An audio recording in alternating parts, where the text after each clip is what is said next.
මේ Maharagama cancer hospital එක. මේක මගේ ජීවිතයේ දුර්ලභ අවස්ථාවක්. ජීවිතය අයදිනේ ජීවිත වෙනුවෙන් එක මොහොතකට හරි ගීතකින් සැනසීමක් අරන් දෙන්න හම්බුණු අවස්ථාවක්. මේ අවස්ථාව අපිට අරන් දුන්නේ තදම්සා කලායතනයේ ආදරණීය ගුරුතුමා ශාමික මනෝත්ස.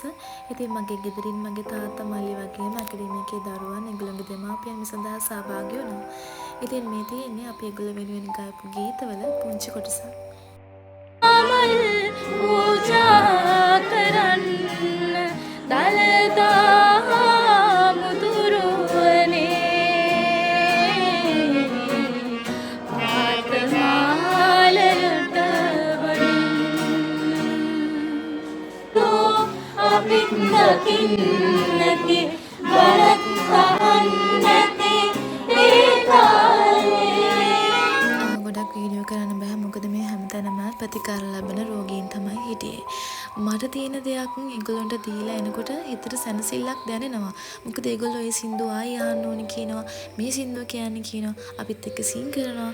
ඉතින් ඒ වුණාට දවස පුරාම මොකද්ද අමුතු වේදනාවක් මගේ හිත පුරාම තිබුණා. මේ රූපරාම බලද්දි තාමත් ඒ වේදනාව මට මතක් වෙනවා සහ දැනුත් තියෙනවා. ඉතින් හෙල්පින් හෑන්ඩ් සමාගමත් මතක් කරනවා අපිට ගොඩක් සපෝට් කරා මේ වැඩේට.